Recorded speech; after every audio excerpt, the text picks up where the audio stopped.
It's coincidental. I was just talking about how everybody has. I was just talking about how everyone has a podcast. Everyone's new 15 minutes of fame is a podcast, and 99.9% of them are pieces of shit. They suck. They're not entertaining. I called it. I think accurately. I've called it digital panhandling. This is groveling. It's begging. It's no different than when you walk down the street in New York City and see a bum sitting on the sidewalk with a sign and a plate, and they just want you to give them money. They're begging. What are they offering you? Nothing. Maybe they can't offer you anything. I don't know. I've seen some people in Times Square. They hit a spackle bucket, play a little tune. They jump around and do flips, or they're dressed like Elmo. They're giving you something, whether you want it or not. Whether it's good, whether you're averting your eyes, like in the case of Sandy Kane, is a whole nother story. But they're giving something in return of your charity, your donation, whatever you want to call it. The bum, the panhandler, is just sitting there.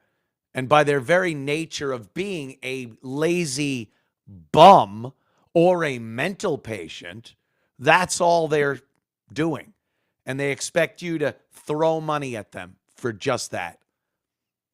Well, podcasting has become that. Digital panhandling.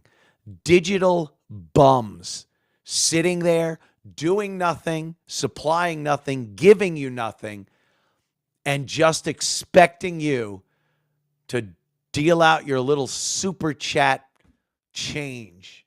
Here you go, old timer. Hit the road was the old statement. Could you spare a dime for a fellow American who's down on his luck? Hit the road. Remember that, Bugs Bunny? Instead of the stick with the bandana with his some of his goods in it, it's a computer and a camera. That's all you need, right?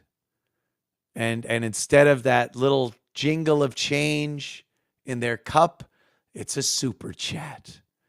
But you're still a fucking bum. You're a bum, Jules, because without a job or money, you're just like them, a bum. Now you're a bum. And that's the majority of podcasts. There are people, in the circles I watch of this, there are people that do contribute. They write topics, interesting stuff. They cut video. They play a video clip, comment on it. There are funny people in their circles that make you laugh. And it's an entertaining show. A couple of great examples. Shuli. Shuli has a couple of really funny shows out there.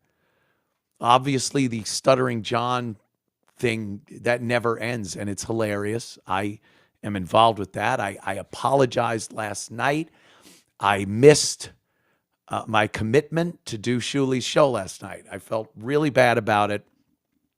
I got a text from Shuli that he was sending over the link that I could go on for Uncle Rico, and I was sitting at the bar in the restaurant waiting to get a seat, and I'm like, man, I'm sorry. I missed it. And I had, been plugging it as kind of a jab at stupid Kevin Brennan, who said, I won't be able to do Shuli's show anymore. Well, I'll be able to do the show because he does it Sunday. But of course I'll do Shuli's show. Just stop. But yeah, I missed it last night. I completely forgot. I thought it was Friday, and then I remembered it was Wednesday, and just a mess. So Shuli's shows, Trainables and Uncle Rico, Blunder Years, The names alone are hilarious. They work. They're providing something. If they were just sitting there, staring at the feed, waiting for super chats to come in, it would be like, you're a bum. You're a bum. There's segments during the show where, of course, you're going to read the comments for people that are giving you super chats. And even that is presented in an entertaining way.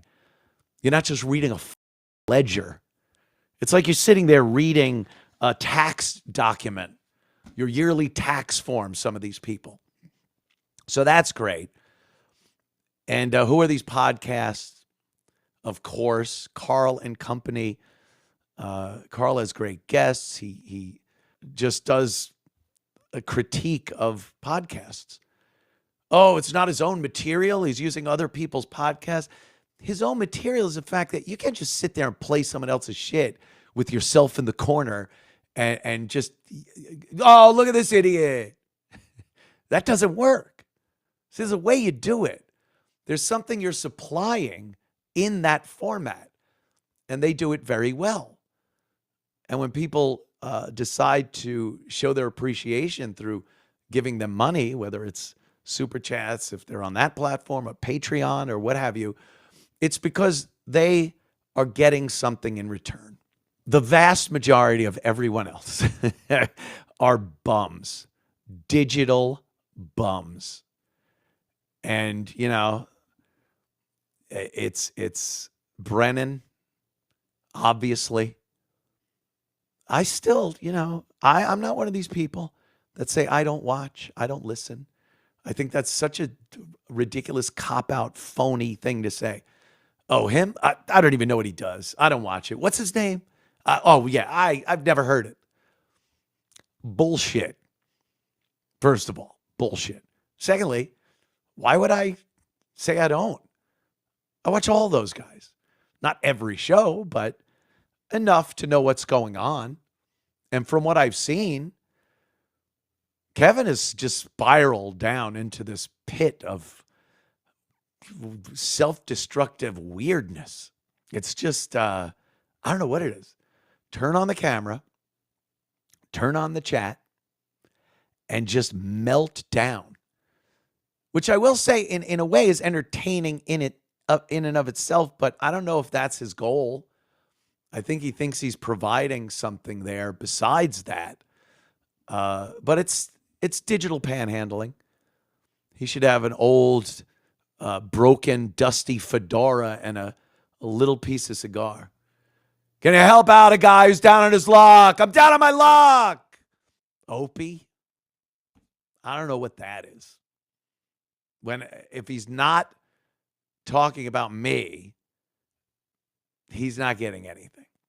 So he just tries to keep this thing ball rolling, especially lately. And like right now, I'm mentioning his name, I'm talking about him, but I don't sit there and tag my videos with the name and put up little captions like, oh, Anthony again.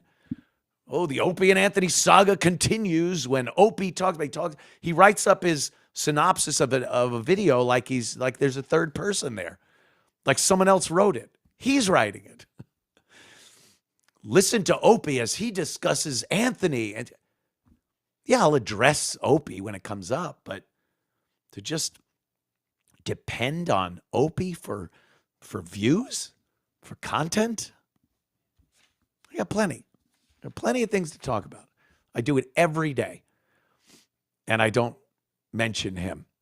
But I'm talking about digital bums, digital beggars, and digital panhandlers today. So he has to come up in that. The mud shark, I guess. But again, what is that? Steel toe? I don't even really have a problem with steel toe. It's like tepid water. I don't have a problem with it. It just doesn't interest me. But that's digital begging. What are you giving your audience besides you screaming at the chat squinting at the chat for the next super chat to come up or the next comment that you don't like or do like, and just yelling about it. I don't know. Am I wrong here? Is that somehow entertaining and people want to pay money to see that or hear that? But it's begging. And people just keep buying microphones and cameras and computers and that deciding that's the only prerequisite to being a broadcaster.